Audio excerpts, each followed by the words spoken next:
जय हिंद एवरीवन। आज हम पढ़ने वाले हैं कोऑर्डिनेशन केमिस्ट्री के अंदर सबसे first theory Werner coordination theory.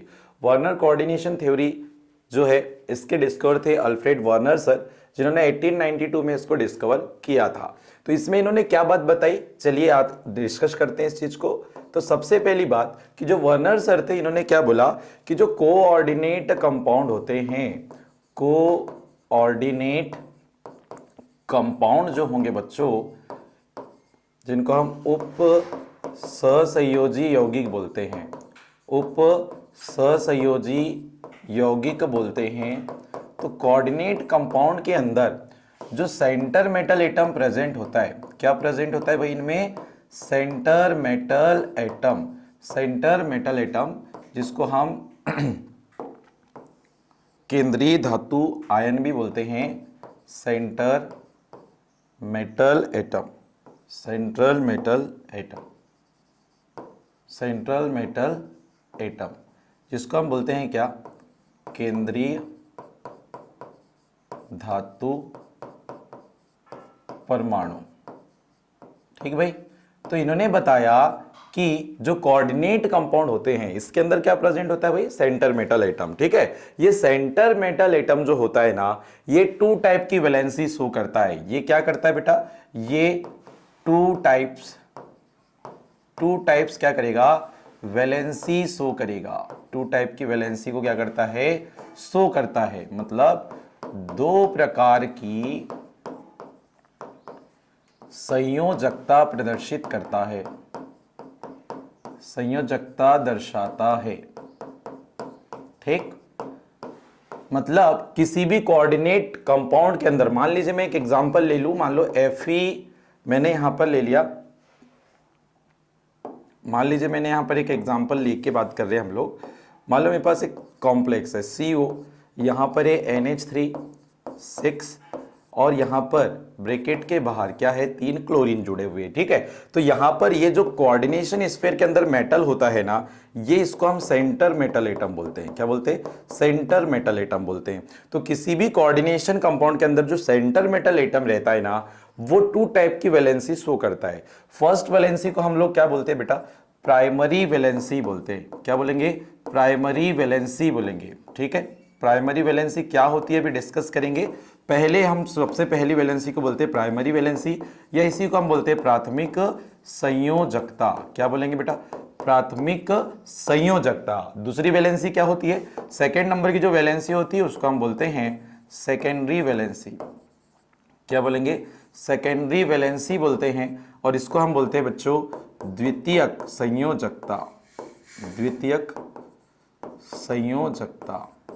ठीक है। तो पहला इंट्रोडक्शन अगर हम बात करें वर्नर थ्योरी का, तो कोऑर्डिनेशन कंपाउंड के अंदर जो सेंट्रल मेटल एटम होते हैं वो two types of valency show करते हैं। First valency primary valency and second valency क्या होती है? सेकेंडरी वैलेंसी है, जिसको हम द्वितीयक संयोजकता बोलेंगे। आप ये प्राइमरी वैलेंसी आप कैसे डिफाइन करेंगे, सेकेंडरी वैलेंसी को आप कैसे डिफाइन करेंगे, एक एक करके हम लोग आगे डील करते हैं। चलिए नेक्स्ट बढ़ते हैं सेकंड पेज के ऊपर। तो अभी हम बात करते हैं प्राइमरी वैलेंसी और सेकेंडरी वैलेंसी को। तो हमने यहां इस साइड लिखना होता है प्राइमरी वैलेंसी, प्राइमरी वैलेंसी प्राथमिक संयोजकता, और एक हो जाएगी आपकी यहां पर क्या? Secondary valency, secondary valency. इनमें डिफरेंस देख लेते हैं, क्या डिफरेंस रहेगा। ठीक भाई।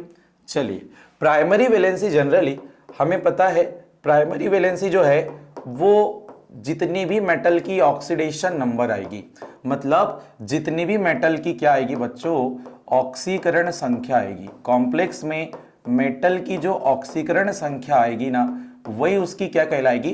प्राइमरी वैलेंसी कहलाएगी। क्या कहलाएगी बच्चों? प्राइमरी वैलेंसी कहलाएगी। जबकि सेकेंडरी वैलेंसी की अगर हम बात करते हैं तो मेटल की जो कोऑर्डिनेट नंबर रहती है या कोऑर्डिनेशन नंबर रहता है, मेटल का जो कोऑर्डिनेशन नंबर रहेगा, जिसको अपन क्या बोलते हैं बच्चों? जिसको हम बोलते हैं क्या? समन्वय संख्या। क्या बोलते हैं बेटा? समन्वय संख्या। तो जितनी मेटल की समन्वय संख्या आएगी वो उसकी क्या कहलाती है? सेकेंडरी वैलेंसी कहलाती है। क्या कहलाती है? सेकेंडरी वैलेंसी कहलाती है। दूसरी इंपॉर्टेंट बात कि प्राइमरी वैलेंसी जो है ये आयोनाइज्ड होती है। ये आयोनाइज्ड होगी, मतलब ये बच्चों आयनित होती है। क्या होती है? आयनित होती है, जबकि इसमें बात करें सेकेंडरी वैलेंसी में तो ये बच्चों नॉन आयनाइज्ड होती है, नॉन आयोनाइज्ड होती है, मतलब ये आयनित नहीं होती है, ये आयनित नहीं होती है ना भाई। सेकेंडरी वैलेंसी आयनित नहीं होगी, प्राइमरी वैलेंसी क्या होती है, आयनित होती है। प्राइमरी वैलेंसी की अगर मैं बात करूं तो ये ओनली नेगेटिव लिगेंड से सेटिस्फाई होती है, किससे, नेगेटिव लिगेंड से, नेगेटिव लिगेंड मतलब ऋणावेशित लिगेंड, ऋणावेशित लिगेंड, ऐसे लिगेंड जिन पे कौन सा चार्ज रहता है, ऋणावेशित, तो ऋणावेशित लिगेंड से ये जो है ना सेटिस्फाई होती है, कौन सी वैलेंसी, प्राइमरी वैलेंसी। जबकि अगर हम बात करें सेकेंडरी वैलेंसी की, सेकेंडरी वैलेंसी की हम बात करें तो ये बच्चों न्यूट्रल न्यूट्रल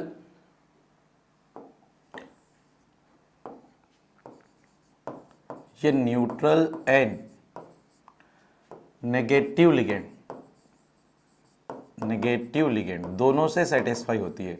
न्यूट्रल का मतलब क्या होता है, उदासीन, है ना, ऐसे लिगेंड जिन पे कोई चार्ज नहीं होता उनको हम क्या बोलते हैं, न्यूट्रल लिगेंड, है ना।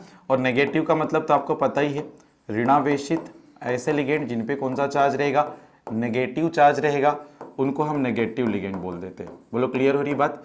तो हमने देखा कि जो आपके पास प्राइमरी वैलेंसी होती है वो नेगेटिव लिगेंड से सेटिस्फाई होती है, जबकि सेकेंडरी वैलेंसी जो है वो न्यूट्रल और नेगेटिव लिगेंड से क्या होती है बच्चों, सेटिस्फाई होती है। दूसरी इंपॉर्टेंट बात कि प्राइमरी वैलेंसी जो है इसको हम लोग डॉटेड लाइन से रिप्रेजेंट करते हैं। कौन से लाइन से रिप्रेजेंट करेंगे बेटा, डॉटेड लाइन से इसको हम लोग रिप्रेजेंट करते हैं, मींस ऐसे डॉटेड लाइन से हम इसको रिप्रेजेंट करेंगे, जबकि इसको हम स्ट्रेट लाइन या सॉलिड लाइन से रिप्रेजेंट करते हैं। सेकेंडरी वैलेंसी को हम लोग सॉलिड लाइन से रिप्रेजेंट करते हैं, ठोस लाइनों से रिप्रेजेंट करते हैं। ऐसे सॉलिड लाइन से हम लोग रिप्रेजेंट करेंगे किसको बच्चों, सेकेंडरी वैलेंसी को रिप्रेजेंट करेंगे। अब इसको समझने के लिए, प्राइमरी वैलेंसी और सेकेंडरी वैलेंसी को समझने के लिए हम लोग कुछ कॉम्प्लेक्स के एग्जाम्पल लेकर इसको डील करते हैं।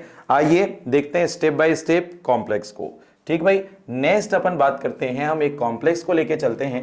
जैसे हमारे पास एक कॉम्प्लेक्स है CO NH3 6 और ये क्या है बच्चों, Cl3। ठीक है, अब यहां ध्यान रहे, अगर मैं इसको एक्वस सॉल्यूशन में डिसॉल्व करूं तो हमको एक बात पता है कि ये जो बड़ी ब्रैकेट के अंदर वाला पोर्शन रहता है इसको कोऑर्डिनेशन स्फीयर बोलते हैं, और इसके बाहर वाला जो पोर्शन रहता है कोऑर्डिनेशन स्फीयर के बाहर वाला पोर्शन को हम आयोनाइजेशन स्फीयर बोलते हैं। ठीक है, और आप जब भी इस टाइप के कॉम्प्लेक्स को एक्वस सॉल्यूशन में डिसॉल्व करते हो ना तो क्या होता है बच्चों की जो आयोनाइजेशन स्फीयर वाली स्पीसीज होती है वो ब्रेक होती है। ठीक है, तो इसको अपन जब ब्रेक करते हैं एक्वस सॉल्यूशन के अंदर तो CO NH3 क्या बना बेटा 6 और यहां पे 3 क्या निकलेंगे Cl-। जितना नेगेटिव चार्ज रिलीज होगा उतना ही कॉम्प्लेक्स पे पॉजिटिव चार्ज वो छोड़ के जाता है, तो वो यहां पे जो कॉम्प्लेक्स बनता है ये कैटायनिक कॉम्प्लेक्स फॉर्म हो जाता है। अब मुझे क्वेश्चन ये आया कि इस कॉम्प्लेक्स में भैया प्राइमरी वैलेंसी बताइए और सेकेंडरी वैलेंसी बताइए। ठीक है, तो प्राइमरी वैलेंसी तो भाई हमको पता है, यहां पे 3 नेगेटिव लिगेंड दिख रहे हैं आपको, 3 नेगेटिव एनायन दिख रहे हैं, है ना, 3 नेगेटिव एनायन दिख रहे हैं जिनके कारण मेटल की ऑक्सीडेशन नंबर कितनी आने वाली है 3। तो हम बोलेंगे यहाँ प्राइमरी वैलेंसी कितनी है 3, और वो किन से सेटिस्फाई हो रही है बेटा 3Cl- से सेटिस्फाई हो रही है। जबकि अगर मैं बात करूं सेकेंडरी वैलेंसी की तो सेकेंडरी वैलेंसी जो है वो कोऑर्डिनेशन नंबर डिसाइड करता है। तो यहां मेटल के साथ 6 क्या जुड़े हुए हैं, मोनोडेंटेड लिगेंड, और मोनोडेंटेड लिगेंड बताओ आपको कितने कोऑर्डिनेट बॉन्ड बनाता है 1। तो एक मोनोडेंटेड लिगेंड एक कोऑर्डिनेट बॉन्ड बनाएगा तो 6 मोनोडेंटेड लिगेंड 6 कोऑर्डिनेट बॉन्ड बनाएंगे। और हमने एक बात पढ़ के रखी है कि जितनी कोऑर्डिनेशन नंबर जो होती है किसी भी मेटल की वो डिपेंड करती है कि उससे कितने कोऑर्डिनेट बॉन्ड जुड़े होंगे। तो यहां मेटल से कितने कोऑर्डिनेट बॉन्ड जुड़े बेटा 6 जुड़े, तो इसलिए हम बोलेंगे कि यहां सेकेंडरी वैलेंसी कितनी है 6 है, और वो किनके द्वारा सेटिस्फाई हो रही है तो 6 एमीन लिगेंड के द्वारा क्या हो रही है, सेटिस्फाई हो रही है। अब हमने यहां पर एक बात और बोल के रखी थी, क्या बात बोल के रखी थी कि हम जो है प्राइमरी वैलेंसी को डॉटेड लाइन से रिप्रेजेंट करेंगे और जो आपके पास सेकेंडरी वैलेंसी होगी उसको सॉलिड लाइन से रिप्रेजेंट करेंगे। तो चलो बनाते हैं इसको। ये कोबाल्ट सेंटर मेटल रहेगा, 6 यहां पर सेकेंडरी 6 सेकेंडरी वैलेंसी आ रही है, तो वो किसके द्वारा सेटिस्फाई हो रही है, एमीन के द्वारा। किसके द्वारा हो रही है, एमीन के द्वारा हो रही है। तो ये एमीन को हम लोग सॉलिड लाइन से रिप्रेजेंट कर दिए कुछ ऐसे। और हमारे पास 3 जो वैलेंसी दिख रही है आपको, कौन सी, प्राइमरी वैलेंसी, इसको हम डॉटेड लाइन से रिप्रेजेंट करेंगे। कौन से लाइन से रिप्रेजेंट करेंगे बच्चों, डॉटेड लाइन से रिप्रेजेंट करेंगे। तो यहां पर मैं इसको डॉटेड लाइन से रिप्रेजेंट कर रहा हूं क्लोरीन को, ये प्राइमरी वैलेंसी को रिप्रेजेंट कर रहे हैं यहां पे कुछ स्टेप से ऐसे। तो ये जो 3 डॉटेड लाइन से रिप्रेजेंट किए हैं किसको हमने, क्लोरीन को, ये कौन सी वैलेंसी को शो कर रहा है, प्राइमरी वैलेंसी को शो कर रहा है। जबकि जो सॉलिड लाइन से मैंने 6 अमीन को जोड़ा है ये कौन सी वैलेंसी को शो कर रहा है, सेकेंडरी वैलेंसी को शो कर रहा है। इसके बाद हम एक और एग्जांपल लेके चलते हैं, ध्यान देना इसके ऊपर। एक और एग्जांपल हम लोग यहां लेकर चलेंगे। सेकेंड नंबर पे हमारे पास आ रहा है बेटा क्या, NH3 यहां पर अंदर देखो कोऑर्डिनेशन स्फीयर के अंदर देख लो एक क्लोरीन आ गया और 2 क्लोरीन इस बार बाहर हो गए। ठीक है, अच्छा इस कॉम्प्लेक्स में आपको पूछा जाए कि भैया प्राइमरी वैलेंसी कितनी, तो प्राइमरी वैलेंसी फिर से देखो मेटल की आप अगर ऑक्सीडेशन नंबर निकाल के देखोगे तो फिर से कितनी आने वाली है बेटा, 3 आने वाली है। इसलिए प्राइमरी वैलेंसी यहां पे फिर से कितनी आ गई, 3। अगर प्राइमरी वैलेंसी 3 आ गई है तो कौन सेटिस्फाई कर रहा है, तो नेगेटिव लिगेंड कितने थे, 3 है ना, 2 एनायन और 1 क्लोरीन जो है यहाँ पे 2 क्लोरीन एनायन का फॉर्म करेंगे, एनायन की तरह बिहेव करेंगे और एक क्या करेगा, लिगेंड की तरह काम करेगा क्योंकि वो कोऑर्डिनेशन स्फीयर के अंदर आ चुका है। ठीक भाई, और यहां पे मुझे ये बताइए सेकेंडरी वैलेंसी कितनी रहेगी, तो सेकेंडरी वैलेंसी फिर से देखो, सेकेंडरी वैलेंसी यहां पे क्या रहेगी, 6, क्योंकि यहां पर मोनोडेंटेड लिगेंड कितने जुड़े हुए हैं, 6। लेकिन इस बार 5 कोऑर्डिनेट बॉन्ड बेटा एमीन बनाने वाला है, तो 5 सेकेंडरी वैलेंसी को कौन सो करेगा, एमीन सेटिस्फाई करेगा, और एक जो है एक वैलेंसी को कौन सेटिस्फाई करेगा, क्लोरीन लिगेंड, जो कि कोऑर्डिनेशन स्फीयर के अंदर आया। अब एक बात ध्यान से सुनिएगा, जो ये क्लोरीन कोऑर्डिनेशन स्फीयर के अंदर है वो प्राइमरी वैलेंसी को भी सेटिस्फाई कर रहा है और सेकेंडरी वैलेंसी को भी क्या कर रहा है, सेटिस्फाई कर रहा है। इसके लिए हम लोग इसका डायग्राम बना के देखते हैं। तो कोबाल्ट, यहां पर 6 वैलेंसी आपकी क्या रहेगी, NH3, सेकेंडरी वैलेंसी अपन लिख रहे हैं सबसे पहले NH3, और यहां पे क्या रहेगा बेटा, एक Cl। देखो 5 जो है हमारे पास सेकेंडरी वैलेंसी, 5 सेकेंडरी वैलेंसी कौन सेटिस्फाई कर रहा है, एमीन, 1 सेकेंडरी वैलेंसी कौन सेटिस्फाई कर रहा है, क्लोरीन।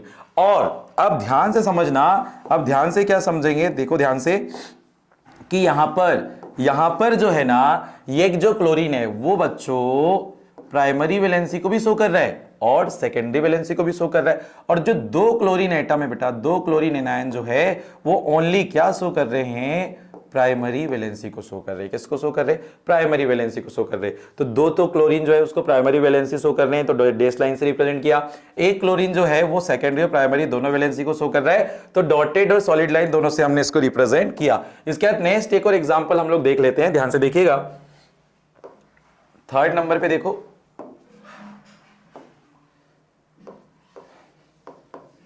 CONH3,4Cl2, और ये यहां पर आयनाइजेशन स्फीयर में क्या दिख रहा है हमको, क्लोरीन दिख रहा है। ध्यान से सुनिएगा, अब यहां पर अगर आप ऑक्सीडेशन नंबर निकाल के देखो तो फिर इस बार ऑक्सीडेशन नंबर कितनी आने वाली है, 3। मतलब प्राइमरी वैलेंसी फिर से इस बार कितनी आ गई, 3।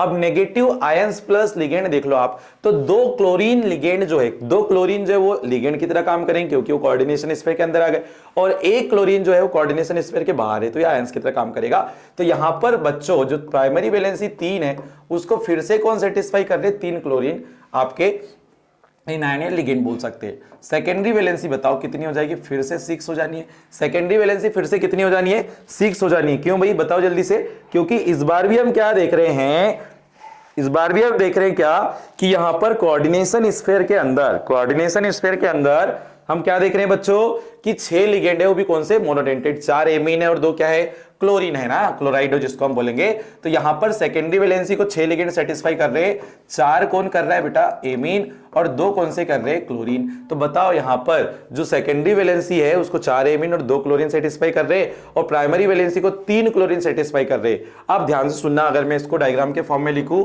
तो CO यहां पर कुछ ऐसे, आपका एमीन कितने दिख रहे हैं आपको, 4, जो सेकेंडरी वैलेंसी शो कर रहे हैं उसको अपन ऐसे लिख देते हैं अल्टरनेट सॉलिड लाइन से, ठीक। और 2 क्लोरीन जो है वो सेकेंडरी वैलेंसी शो कर रहे हैं, ठीक। और यहां पर जो एक क्लोरीन है बच्चों वो ओनली क्या शो कर रहा है, प्राइमरी वैलेंसी शो कर रहा है, जबकि ये जो 2 क्लोरीन है वो प्राइमरी और सेकेंडरी दोनों शो कर रहे हैं। इसीलिए 2 क्लोरीन को हम सॉलिड लाइन से भी रिप्रेजेंट कर रहे हैं और डैश लाइन से भी रिप्रेजेंट कर रहे हैं, जबकि एक क्लोरीन को हम कैसे रिप्रेजेंट कर रहे हैं, ओनली डॉटेड लाइन से रिप्रेजेंट कर रहे हैं। मतलब ये जो है ओनली प्राइमरी वैलेंसी को क्या कर रहा है बेटा, शो कर रहा है। इसके बाद हम एक लास्ट एग्जांपल देख लेते हैं, इसके अंदर लास्ट एग्जांपल एक और कॉम्प्लेक्स का हम देख लेते हैं 4 नंबर पे। क्या रहेगा इसका नाम, CO अभी इसके नेम हम बता दे रहे 3Cl3। ये मेरे पास एक कॉम्प्लेक्स आया, इस कॉम्प्लेक्स से मुझे पूछा गया कि भाई प्राइमरी वैलेंसी बताइए और सेकेंडरी वैलेंसी बताइए। फिर से मैंने क्या किया, कोबाल्ट का ऑक्सीडेशन नंबर निकाल के देखा, तो कोबाल्ट का ऑक्सीडेशन नंबर कितना आया 3 और +3 आया, मतलब यहाँ प्राइमरी वैलेंसी कितनी है 3। अब कौन सेटिस्फाई कर रहा है बच्चों, तो यहाँ पे फिर से 3 क्लोरीन एनायन या लिगेंड, 3 क्लोरीन लिगेंड यहाँ पे सेटिस्फाई कर रहे हैं। यहाँ पर तीनों की तीनों क्लोरीन अंदर आ गए हैं कोऑर्डिनेशन स्फीयर के, मतलब ये तीनों कितना लिगेंड की तरह बिहेव करेंगे। और सेकेंडरी वैलेंसी बताइए कितनी होने वाली है, यहाँ पर 6 होने वाली, कितनी होने वाली है 6 होने वाली है। और इसको कौन सेटिस्फाई कर रहा है बेटा, 3 NH3 सेटिस्फाई कर रहे हैं और 3 क्लोरीन लिगेंड यहां पे क्या करेंगे, सेटिस्फाई करेंगे इसको। ठीक है, इसको डायग्राम के फॉर्म में अगर हम बात करें तो कोबाल्ट के साथ कितनी सेकेंडरी वैलेंसी कितनी है 6, मतलब 6 तो सॉलिड लाइन हो गई, जिसमें से 3 जो सेकेंडरी वैलेंसी होगी उसको कौन सेटिस्फाई कर रहा है, आपका एमीन ग्रुप। कौन सेटिस्फाई कर रहा है, एमीन ग्रुप सेटिस्फाई कर रहा है। और 3 सेकेंडरी वैलेंसी कौन सेटिस्फाई कर रहा है, क्लोरीन सेटिस्फाई कर रहा है। कौन भाई, क्लोरीन सेटिस्फाई कर रहा है। और ध्यान से सुने, 3 क्लोरीन जो है वो सेकेंडरी वैलेंसी को सेटिस्फाई कर रहा है, साथ ही साथ प्राइमरी वैलेंसी को भी सेटिस्फाई कर रहा है। इसलिए यहां पर हम लोग जो है, जो क्लोरीन रहेगा उसको सॉलिड लाइन से भी रिप्रेजेंट कर रहे हैं और डॉटेड लाइन से भी हम लोग इसको क्या कर रहे हैं बच्चों, रिप्रेजेंट कर रहे हैं। अब ध्यान से समझिएगा, आपको डायरेक्ट किसी क्वेश्चन ऐसे देकर पूछ सकता है कि प्राइमरी वैलेंसी बताइए किसी कॉम्प्लेक्स में और सेकेंडरी वैलेंसी बताइए, तो बड़ा सिंपल है। आप क्या करो, मेटल की कोऑर्डिनेशन नंबर निकाल के देखो, जितनी कोऑर्डिनेशन नंबर रहेगी वो उसकी सेकेंडरी वैलेंसी रहेगी। और आपको पूछा जाए कि उसकी प्राइमरी वैलेंसी बताओ, तो आप कुछ नहीं करेंगे, आप उसकी ऑक्सीडेशन नंबर निकाल के देखेंगे, जितनी ऑक्सीडेशन नंबर रहेगी वो उसकी क्या रहेगी, प्राइमरी वैलेंसी रहेगी। मैं 1-2 एग्जांपल आपको करवा दे रहा हूं, ध्यान से सुनिएगा। यहां पर चलिए, अगर मुझे एक क्वेश्चन आया, मान लीजिए मुझे एक क्वेश्चन दिया गया, ध्यान से समझिएगा, मुझे एक क्वेश्चन दिया गया बच्चों, PtH2O होल थ्राइस और ये Cl3, ये कॉम्प्लेक्स दिया। मुझे पूछा गया कि भाई यहाँ पे प्राइमरी वैलेंसी कितनी होगी और मुझे पूछा गया यहाँ पे सेकेंडरी वैलेंसी कितनी होगी और प्राइमरी वैलेंसी को कौन सेटिस्फाई करेगा और सेकेंडरी वैलेंसी को कौन सेटिस्फाई करेगा। तो हम क्या देख रहे हैं बच्चों, यहाँ पर इस कॉम्प्लेक्स में ना हम लोग एक बात देख रहे हैं, ध्यान से समझिएगा। जो H2O है जिसको एक्वा बोलते हैं, ये कैसा लिगेंड होता है, न्यूट्रल लिगेंड होता है। कौन सा लिगेंड होता है बेटा, न्यूट्रल लिगेंड होता है। और जो Cl है ये नेगेटिव लिगेंड होता है, आपको मालूम है मोनोडेंटेड लिगेंड होता है। ये नेगेटिव लिगेंड है ना, ये नेगेटिव लिगेंड है, नेगेटिव लिगेंड होता है। ठीक है, चलो बहुत बढ़िया। अब मुझे यहां पे बताना है क्या, प्राइमरी वैलेंसी। तो प्राइमरी वैलेंसी देखो, आप ऑक्सीडेशन नंबर निकाल के देखोगे तो यह प्राइमरी वैलेंसी मतलब ऑक्सीडेशन नंबर ऑफ प्लेटिनम कितनी आने वाली है, +3। ठीक है, आप ऑक्सीडेशन नंबर अगर आपको निकालते नहीं आ रही है तो मेरे प्रीवियस वीडियो जाकर देखें, बहुत आसानी से आप सीख पाएंगे। तो प्लेटिनम के ऑक्सीडेशन नंबर कितनी है, +3। तो यहां पर बच्चों प्राइमरी वैलेंसी कितनी आ गई, 3। और सेटिस्फाई कौन करता है प्राइमरी वैलेंसी को, तो नेगेटिव लिगेंड सेटिस्फाई करते हैं, मतलब 3 Cl जो लिगेंड है यहां पर वो सेटिस्फाई करेंगे किसको बेटा, प्राइमरी वैलेंसी को सेटिस्फाई करेंगे। हम यहां लिख देते हैं, यहां पर 3 Cl-, ये 3 नेगेटिव लिगेंड जो क्लोरीन है वो किसको सेटिस्फाई कर रहे हैं, प्राइमरी वैलेंसी को सेटिस्फाई कर रहे हैं। आपसे क्वेश्चन नहीं पूछा कि बताओ यहां पे सेकेंडरी वैलेंसी जो है वो कितनी होगी, तो कितने मोनोडेंटेड लिगेंड जुड़े हैं, 6 है ना, तो कोऑर्डिनेशन नंबर कितनी आएगी, 6। और 6 कोऑर्डिनेशन नंबर आ रही है, मतलब कि सेकेंडरी वैलेंसी कितनी हो जाएगी, 6। अब यहां पर एक इंपॉर्टेंट बात कि सर इसको सेकेंडरी वैलेंसी को कौन कौन सेटिस्फाई कर रहा है, तो 3 बेटा यहां पे H2O सेटिस्फाई कर रहे हैं और 3 कौन Cl- इसको सेटिस्फाई कर रहा है। अगर डायग्राम के फॉर्म में इसको आप देखना चाहेंगे तो Pt यहां पर ऑक्टाइडल ज्योमेट्री रहती है एक्चुअल में, अभी हम लोग पढ़ेंगे आगे चल के। यहां पर क्या बोलना चाहिए, तीन आपके क्या है H2O,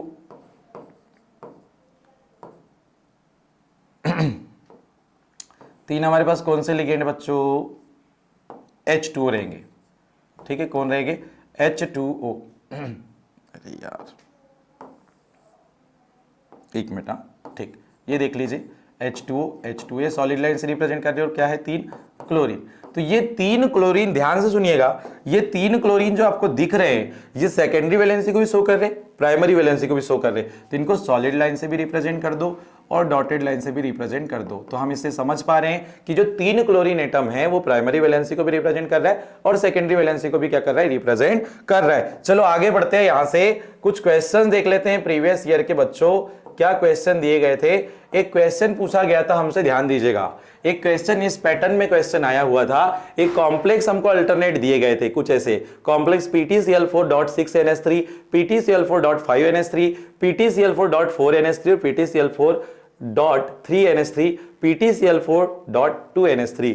ये पूरे कॉम्प्लेक्स को AgNO3 के एक्सिस में हिट करा गया और आपको पूछा था कि कितने नंबर ऑफ AgCl बनेंगे। ठीक है भाई, तो बड़ा सिंपल सा क्वेश्चन था, हमको एक कॉम्प्लेक्स को पहले रीअरेंज करना पड़ता। ये जो कॉम्प्लेक्स हमारे पास दिए गए थे क्या, PtCl4.6NH3, ये जो कॉम्प्लेक्स था इसको बेटा पहले रीअरेंज कर लेते हैं। रीअरेंज करेंगे तो हम क्या करेंगे बच्चों, जब भी आपको ऐसा कोई कॉम्प्लेक्स दिया रहेगा तो पहले आप न्यूट्रल लिगेंड को कोऑर्डिनेशन स्फीयर के अंदर लाने की कोशिश करेंगे, और 6 अगर एमीन होंगे तो आप क्या कर लो, 6 के 6 एमीन को ला लो कोऑर्डिनेशन स्फीयर के अंदर, और जितने नेगेटिव लिगेंड या एनायंस दिख रहे हैं वो जाएंगे आयनाइजेशन स्फीयर में। कहां जाएंगे, आयनाइजेशन स्फीयर में। अब मुझे ये बात बताइए, अगर मैं यहां पे एक्सिस ऑफ AgNO3 की प्रेजेंट में इसको हिट कराऊं तो ये जो आयनाइजेशन स्फीयर वाले क्लोरीन है वो क्या करेंगे, फ्री हो जाते थे, आपको पता है एक्वस सॉल्यूशन में। तो यहां से जब 4 क्लोरीन जब रिलीज होंगे ना,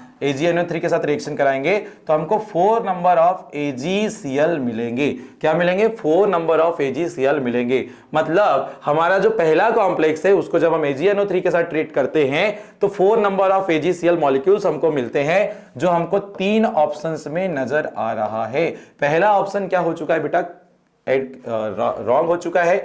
दूसरे क्वेश्चन पे आते हैं, सेकेंड नंबर का क्वेश्चन क्या था, PtCl4.5NH3। इस बार देखिए, इस बार प्लेटिनम के साथ कितने एमीन जो हैं वो अंदर जाने वाले, तो 5, कोऑर्डिनेशन स्फीयर के अंदर कितने आ गए 5, और एक क्लोरीन आएगा अंदर, क्योंकि हमको ऑक्टाहेड्रल कॉम्प्लेक्स बनाना है तो ऐसे में 6 मोनोडेंटेड लिगेंड जो है वो कोऑर्डिनेशन स्फीयर के अंदर रखने पड़ेंगे। बताओ क्लोरीन कितने बाहर जाएंगे बेटा, 3। अब जब इसको मैं AgNO3 के साथ ट्रीट कराऊं तो बताओ मुझे कि जो क्लोरीन कोऑर्डिनेशन स्फीयर के बाहर है, मींस आयनाइजेशन स्फीयर में, तो ये बच्चों डिसोसिएट होंगे आगे जाके। तो 3 क्लोरीन 3 AgNO3 के साथ रिएक्शन करेंगे तो 3 AgCl के हमको मॉलिक्यूल मिलेंगे। देखो 2 ऑप्शन में 3 दिया हुआ है, मतलब डी वाला भी यहां पे क्या हो चुका है, कैंसिल हो चुका है। ठीक भाई, थर्ड नंबर के क्वेश्चन पे आइए। थर्ड नंबर के क्वेश्चन में क्या दिया है, PtCl4.4NH3। यहां पर देखिएगा, यहां पर PtNH3 न्यूट्रल लिगेंड कितने हैं 4, और यहां पे Cl2 कितने बेटा 2। और बताओ जब 2 क्लोरीन इस बार आपने ब्रैकेट के अंदर ले लिया कोऑर्डिनेशन स्फीयर में, तो 2 क्लोरीन क्या रहेंगे बाहर, क्लियर, आयनाइजेशन स्फीयर में। इसको आपने फिर से हिट किया AgNO3 के साथ, तो यहां पे कितने AgCl बन जाएंगे बेटा, 2 AgCl बन जाएंगे। अब देखो डायरेक्ट हमारा आंसर दिख रहा है हमको, कौन सा बेटा, सी नंबर का। बी क्या हो जाएगा, रॉन्ग, क्योंकि 4 3 2 आ गया। इसके बाद 2 जल्दी से हम बनाते हैं, PtCl4.3NH3। ठीक भाई, यहां पे इसको सिंप्लीफाई कर लो, प्लेटिनम के साथ कितने एमीन अंदर आएंगे कोऑर्डिनेशन स्फीयर के, तो भैया 3 आ जाएंगे, और 3 कौन आएंगे अंदर, क्लोरीन लिगेंड 3 अंदर आ जाएंगे कोऑर्डिनेशन स्फीयर के, और एक क्लोरीन बाहर रहेगा। तो बताओ इस बार AgNO3 के साथ अगर अपन रिएक्शन कराते हैं, हिट कराते हैं, तो यहां पे कितने AgCl आ जाएंगे बच्चों, 1 AgCl हम लोग यहां पर देखेंगे। तो देखो यहां पे 1 AgCl आया, और इसके बाद जो कॉम्प्लेक्स दिया है ध्यान से सुनना, PtCl4.2NH3 ऐसे दिया हुआ था। अब यहाँ पर इसको कॉम्प्लेक्स फॉर्म में रीअरेंज करते हैं तो PtNH3 होल ट्वाइस और Cl4, 4 क्लोरीन अंदर हो चुके, कोई भी क्लोरीन बाहर नहीं है, तो यहाँ पर AgNO3 के साथ आप रिएक्ट कराएंगे तो यहाँ पे 0 AgCl बनेंगे, मतलब AgCl फॉर्म नहीं होने वाला क्योंकि कोऑर्डिनेशन स्फीयर के बाहर कोई क्लोरीन प्रेजेंट नहीं है। तो हमारा आंसर कौन सा हो जाएगा बेटा, सी हो जाएगा। और इसके बाद जस्ट इसके बाद ना आपको एक प्रीवियस ईयर क्वेश्चन देखने को मिलता है जो 2017 में नीट के अंदर आया हुआ था। इसको जल्दी जल्दी से अपन डील करते हैं, ध्यान से सुनना। पहले नंबर का कॉम्प्लेक्स क्या दिया था, COCl3.6NH3। इसको रीअरेंज करेंगे आप तो क्या बनाएंगे, CO कोऑर्डिनेशन स्फीयर के अंदर कितने एमीन ले लेंगे आपने, 6, और 3 क्लोरीन क्या रहेंगे बेटा कोऑर्डिनेशन स्फीयर के बाहर। आप AgNO3 के साथ ट्रीट करते हैं इसको तो बताओ कितने AgCl मिलेंगे आपको, 3 AgCl मिल जाएंगे क्योंकि 3 क्लोरीन क्या है कोऑर्डिनेशन स्फीयर के क्या है बेटा बाहर है। तो देखो 2 ऑप्शंस में आपको 3 दिख रहा है, मतलब B और C तो यहाँ पे डायरेक्ट आप कैंसिल कर देते। फिर उसके बाद सेकेंड नंबर का कॉम्प्लेक्स देख लो आप, COCl3.5NH3। अब देखो कोऑर्डिनेशन स्फीयर के अंदर हमको 6 लिगेंड को रखना है तो पहले आप किसको रखेंगे, एमीन को, न्यूट्रल लिगेंड है तो एमीन 5 हो गए, तो एक अब नेगेटिव लिगेंड को अंदर आपको लाना पड़ेगा, किसको, क्लोरीन को। तो कितने क्लोरीन बताओ कोऑर्डिनेशन स्फीयर के बाहर है, 2 है ना। AgNO3 के साथ अगर आप रिएक्शन कराते हैं तो कितने AgCl बनेंगे बेटा, 2, क्योंकि 2 क्लोरीन यहां पर आयनाइजेशन स्फीयर के अंदर दिख रहे हैं। तो बताओ 3 और ये 2, आंसर नंबर कौन सा हो गया, फर्स्ट। लास्ट वाला क्या हो जाएगा, कैंसल। ठीक, थर्ड वाला देख लो, जल्दी जल्दी से समझने की कोशिश करना। COCl3.4NH3, इसको अगर कॉम्प्लेक्स फॉर्म में लिखूं तो CONH3 क्या हो जाएगा, 4, और यहां पे कितने क्लोरीन अंदर आएंगे बेटा इस बार, 2, और 1 क्लोरीन रहेगा कोऑर्डिनेशन स्फीयर के बाहर। ठीक भाई, यहां पे AgNO3 के साथ अगर मैं इसको हिट करूं तो यहां पे 1 AgCl मॉलिक्यूल्स हमको मिलेगा जो हमारे पास फर्स्ट ऑप्शन में दिख रहा है। और लास्ट वाला जो क्वेश्चन रहेगा वो ध्यान से समझिएगा, COCl3 डॉट क्या है, 3NH3 है। इसको अगर मैंने कोऑर्डिनेशन मॉलिक्यूल के कॉम्प्लेक्स के फॉर्म में लिखा तो NH3 कितने हैं, 3, क्लोरीन कितने ले लोगे ब्रैकेट के अंदर, 3। बताओ इसको अगर मैं AgNO3 के साथ हिट करूं तो यहाँ पे 0 AgCl हमको मिलने वाला है। कितना AgCl, 0 AgCl, क्योंकि यहाँ कोऑर्डिनेशन स्फीयर के बाहर कोई भी क्लोरीन नहीं है। तो हमारा आंसर क्या आ जाएगा बेटा, फर्स्ट आ जाएगा। क्या आ जाएगा, फर्स्ट आ जाएगा। तो हमने प्रीवियस ईयर एक क्वेश्चन भी देखा। अब इसके बाद जो है आगे चलते हैं, इसके बाद हम लोग देखते हैं इसकी लिमिटेशन वर्नर थ्योरी की। तो बड़ी सिंपल से लिमिटेशन है।